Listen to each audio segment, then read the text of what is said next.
Alright guys, welcome back to the channel. If it's your first time, thanks for stopping by. I did a video previously on these watches saying I didn't quite understand the appeal, but more importantly, I didn't understand the marketing, why they would go for this price point, this style, in this design, and it kind of eluded me for a good while. But now that I've been able to get my hands on these things, I kind of understand, and that's what I wanted to talk about today. I actually have each model in person, and I wanted to go over it very quickly. This is the standard large size PRX case and bracelet and clasp. Nothing has really changed here, just a different case back and a different face, and of course a different movement. This one, a digital movement harkening back to the 70s.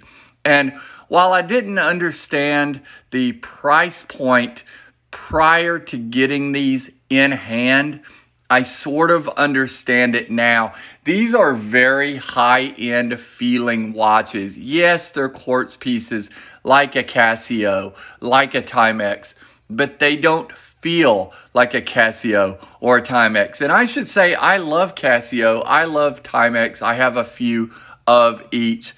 These feel every bit as solid and quality production material as the original Tissot PRXs.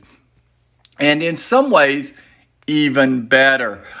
These are 3-button design. I thought they were 4-button from the images. They are 3-button. You have one at top left, one at top right, and one at bottom right to control all those features.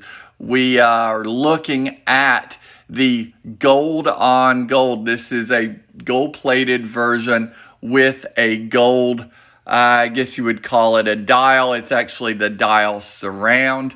Very, very mirrored. Let me adjust it on my wrist a little bit. I'm doing this on the fly at a retailer, and you can see it's quite large on my wrist. That's a good thing because it can be sized to just about anybody, but these are unsized.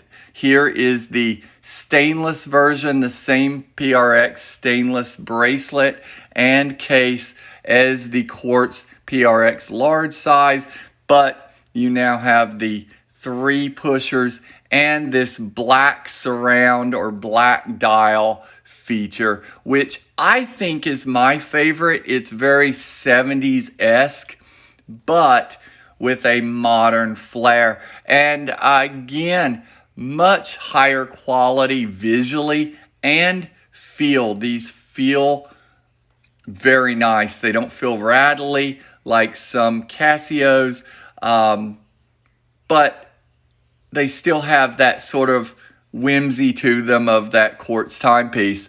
I'm growing to really, really like these. Let's look at this one on the wrist. Like I said, I like this one for the aesthetic, but honestly for another reason too. No matter where you look, that dial surround is black. You know, the mirrored finish sort of looked black at times, sort of looked white, sort of looked silver when it was in fact a gold mirror finish. This one, always black. And speaking of mirrored finish, they do have a silver mirror finish. This one probably my second favorite. Really, really cool. Same bracelet as we just looked at, same clasp, same case, all the same features we just looked at. And if you want to know all the features, I'm not going to go into great detail. As you can see, I did not even set these. You can look at that earlier video. I'll post a link below. But the mirror finish, if you like the change in color, like a little more flash, it's definitely the way to go. This one in the stainless steel, a little bit more subtle than the gold, a little more easy to maintain. Definitely my second favorite. And again, very high quality feel, a nice weight to it, no rattle. Just really, really nicely put together. So a really, really good surprise that I was not expecting. I wasn't actually expecting these to even come into the shop. And when they did, I kind of laughed at first. But once I picked them up, put them on the wrist, I do see the appeal. I do feel like there is a market for them at the price points. And again, I'm not going to go into all that here because I've done a video on all the price points and all the features, and I'll link that below. But guys, tell me what you think now that they've been out for a little while. Have you had a chance to take a look at one? These came straight from Jared, the Galleria of Jewelry. You can find them online or at your local Galleria of Jewelry in all states, pretty much. So check that out. You can also find them on the Tissot website, direct from Tissot. Tissot just came out with this, and now that we have an automatic 40mm gold PRX Powermatic 80, I don't think I'll be buying one of these digitals. You guys have a good day. We'll talk to you soon. Peace.